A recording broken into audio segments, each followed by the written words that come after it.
it's been a long time coming. I want to go ahead and give you guys an update on how my college journey has been. Ever since like early September, I've been pursuing a master's degree in cybersecurity. And I want to take just a little bit of time to just talk about how that journey's been for me. So, a couple of things, you know, after being in the IT field for a little bit of time, and I've been in for about going on 8 years, I would say that returning to college versus starting off from zero, it's been a different experience this go around. Like when I was pursuing the bachelor's degree, it was a bit more challenging because I was learning the subjects for the first time. It's not as difficult because I'm familiar with the subjects. Like I've run across like a lot of what they're talking about, so I at least have like a little bit of a, I guess what you'd say, like a grasp on the on what they're going over. Like there's like a real world application I've ran into. So I would say, in my experience, just what I've dealt with so far, if I was going to recommend anybody to go to school for IT, I would probably say it would be best to get some practical experience if you can. Or try to get a little bit of cushioning before you pursue something like this. Now, I will say, like, even in this master's program, people have asked me, is it harder than the bachelor's degree? Well, yes and no. Harder in the sense that the material is harder for sure. You can tell it's a higher level of subjects that you're going over, and it's subjects that you're learning about that are built off of prior knowledge and prior experience. But it's easier in the sense that, you know, I've had exposure to the things that I'm learning. And I would say that definitely makes the difference. Some of the challenges I face, though, is not what you would really expect. Like with a master's program, it's not so much the difficulty of the subjects themselves. It's more of the work-life balance. Because, you know, one of the challenges that I face, that I've run across, is balance between, you know, working full-time, sometimes overtime, being full-time on the job, you know. Other challenges I face, you know, has been balancing that study time with being a husband. That's the family dynamic can be a bit tricky because a lot of what you have to navigate through is saying no to certain events. Like I've had to turn down a lot of birthday parties and a lot of family events just to pursue this. So I want to say, you know, if I got to make any recommendations for anybody that's like, hey, I want to do this, or this sounds good to me, I would suggest making sure that you have a really strong support group. Make sure that your family knows that you're going after it. Have time to sit down and talk with family. If I were to do things differently, I probably would have spent more prep time letting my family know how much time I would be dedicating to what I'm going after right now. That was one of the more unexpected challenges that I faced. Definitely not so much the college courses and the challenges of studying itself, but all the extracurricular stuff that comes with going through school. You know, planning around family events, you know, making sure that I'm on the same page. My wife and I are on the same page with, you know, just our schedules, planning out family events. Those were some more of the challenges that I felt like were tougher. The course material itself has not been bad, but that's not to say that there's been blocks. Some of the classes I was not familiar with at all, and I'm having to learn that from zero. And that came about through the halfway point of college for me. That ended up proving to be more of a challenge for me than I originally expected or anticipated. But, you know, overall, I would say have I learned a lot during this. Have I learned a lot during this whole journey through college? Yeah, I've learned a lot about the career field that I'm going after and the subjects that I've been learning, and it's helped me to apply some things to my job. Learning how to be a better communicator, and I kind of wasn't expecting that. I mentioned just a few minutes ago earlier that that one of the things that I wish I'd have done is from the beginning is take more time to emphasize how big of a deal this is.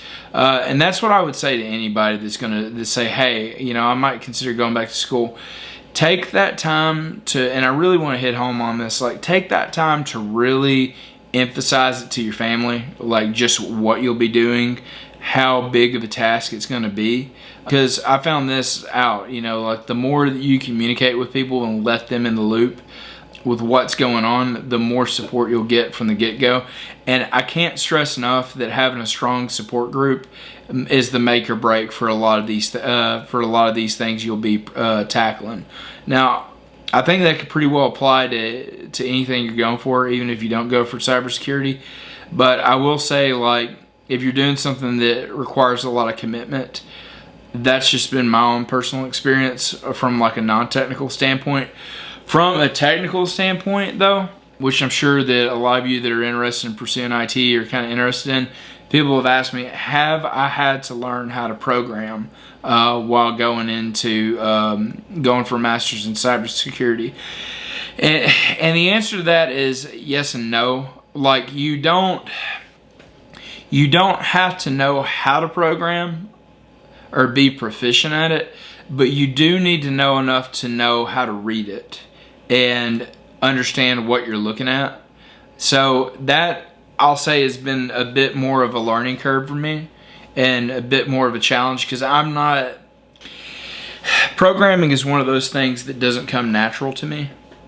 I kind of struggle with that even with scripting. It was one of the things that I struggled with when I was even in my undergrad. And I can tell you, like, even being in the field for about 8 years, and I've had experience with the help desk, with networking, with cybersecurity. The only time I've ever used any kind of scripting was maybe like a Python script or a PowerShell script to do a little bit of automation and like automate some processes. Now, thankfully, you know, if you're worried about that, like as far as your day-to-day operations on like a job, you can use something like ChatGPT or Copilot to help you with the scripting stuff, or writing code if you need help with that. But from a collegiate standpoint, like just pursuing this degree, you do need to take some time to really brush up on it. And a matter of fact, if you're looking to go after any kind of IT related degree, I would at least try to brush up on some scripting. Even if you're just learning a little bit of JavaScript, a little bit of PowerShell, you need to give yourself a little bit of exposure to that, especially if you're struggling with that. Other subjects that kind of came easier though was network security, like mostly on secure network design. Now that was an interesting course because like you learn a lot about how to design a secure network, like, you know, how you put your firewalls, how you set up your access control lists, what traffic you block on the routers. You learn a lot about like the dangers of like leaving ports open and you know, other services, you know, and you learn how to defend against that. So that's pretty cool, and it's something that I've been able to apply to my job. But I think one of the beneficial things that I've seen, you know, come out of this program that I've been able to directly apply to my job already was, I would say, learning how to challenge people, or challenge requests, to be more specific. You know, like, so to give you an example, like if a change comes up at work and somebody comes up to me and this says, hey, you know, we need to have this. You know, naturally I would have been like, okay, yeah, sure, they're putting in a request, I need to help them. Now I've kind of learned a little bit more on challenging what they're asking about. Why do you need this? And then asking them questions and challenging them on whether if they really need it or not, or if it's something that they're doing out of convenience, or if it's something that we can just avoid entirely, because it could be a security risk, right?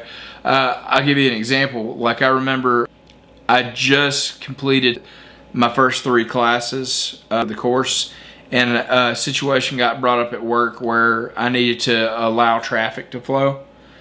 And I was able to look at it. I'm like, well, that port's not really secure.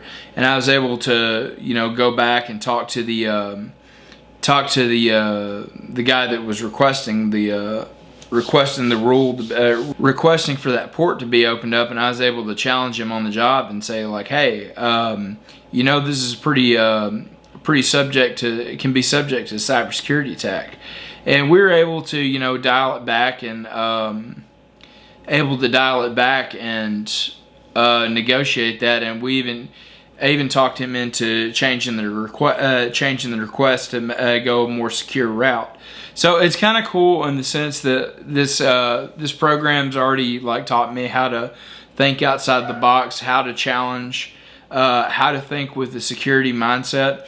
And that's kind of the one benefit I would say, like for the people that say like, well, college is a scam.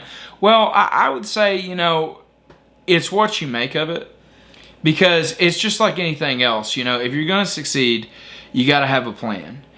And one thing I've learned even about this is I'm not just learning about material, because let's be honest, like the processes and how things change in the tech world and in cybersecurity changes more and more each day. But one thing that doesn't change is the mindset, the willingness to learn. Because that's one thing too, college or not, if you're going to be pursuing IT or cybersecurity or networking or any kind of tech related job, I don't even care if it's like project management. One of the things that you're always going to have to apply yourself on is learning new methods, learning new techniques, but the process never changes. And what I mean when I say the process, I'm talking about like the troubleshooting process, learning how to think around challenges, taking time to brainstorm, coming up with a plan on how to design. These are the things that you'll have to. These are the things that you learn. And I would say even above the material, I've learned like some scenarios, and I've learned some tools to use. But tools, just like anything else, they go out of style. Like one day you might be using PowerSploit, and then you might find the next day that that's no longer in use. But one thing I've learned that that I'll be able to carry with me is learning how to think like an IT professional, learning how to think like a security professional. And that is something that you can either learn on the job or you learn from people that have been in the industry. And I can say that's one main thing that I really like about the program. You're not just getting some professors that are just talking to you about a lecture, or giving you like a 40-minute lecture each week. One thing that I've really liked about it is, I can't say enough about the professors at WGU. They really do challenge you on what you're trying to do.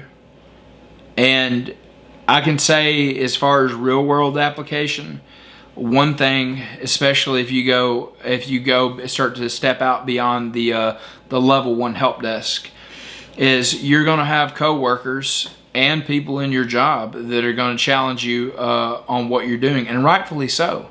Why are you doing it this way? Have you thought about doing it this other way? Why does it have to be this way?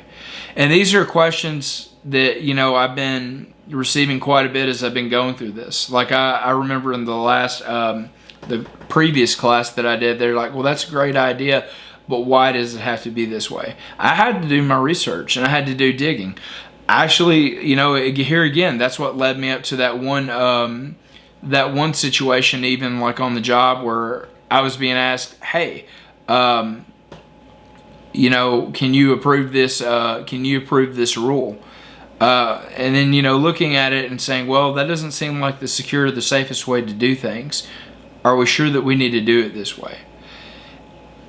And, I'll tell you, so I can say that, like this journey that I've had, even with college, it's been an experience, and it's been a bit of a, what I would like to call, it's been really a thing of growth. So that's what I would say about it so far. If you have any questions, you can write them in the comment section. I'll be glad to respond to any of them. I would say overall it's been a pretty good journey. And you know, I'm halfway through. I'm looking forward to graduating. So far I'm on track. But I'll be doing a follow-up video to this to give you guys more of an update of where I'm at in the future and what things look like when I get on the other side of a program, or the master's program. Alright, I guess that's about it. I'll wrap it up.